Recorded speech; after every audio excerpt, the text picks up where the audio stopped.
Here we have an image of a bear. We're going to attempt to redraw this bear, but first we must break it down into our basic shapes. I'm going to start by blocking in the body using the hips, the shoulders, and the heads. After I have my circles in for those, I will begin finding its legs.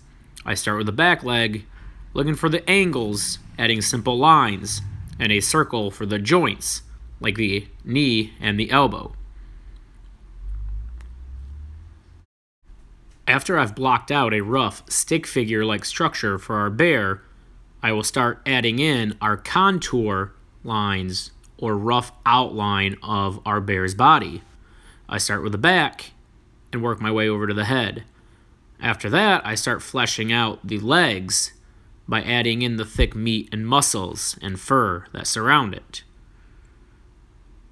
As I go, I can add some line quality like jagged edges to help suggest the fur. Once we've identified the basic shapes that make up our bear, we may begin redrawing it. I start, much like I did when I observed the bear, with circles to represent the head, the shoulders, and the hips. I move on to the legs, recreating lines that represent those same angles. I use my pencil to help measure distances and angles to better ensure accuracy of my observed drawing. I'd like you to imagine that the image of the bear on the left is one of the images we projected on the screen in class. The red lines I've drawn over it represent what I am visually doing with my eyes as I observe the picture. I am trying to identify basic shapes to create an underlying structure to redraw the bear on my paper.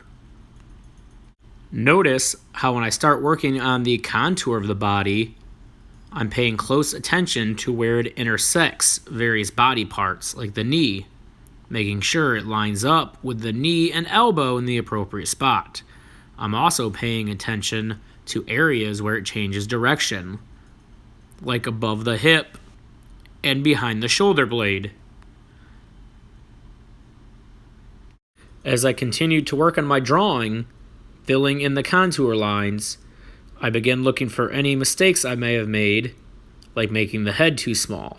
To help correct it, I simply draw over my previous lines, not worrying about erasing at this point.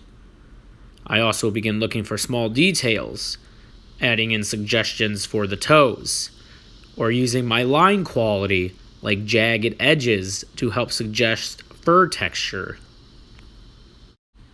Through our observation of our bear picture, we are able to identify basic shapes and lines to create a stick-like or skeletal-like structure to draw on our paper to recreate the bear's image.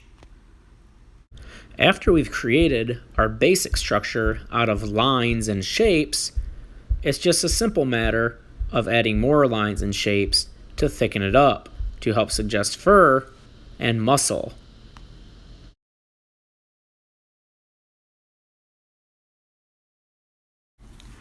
Using this same basic technique, we can draw anything.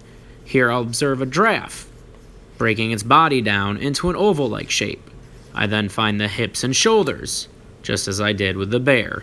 Its head I break down into a triangular-like shape. I use a simple line to identify the angle of the neck.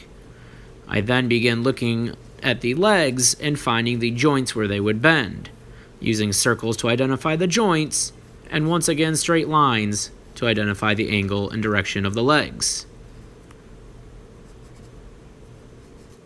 After I have identified my basic shapes, it is then a simple matter of creating the contour or the outline, once again paying close attention to anywhere where it may change direction.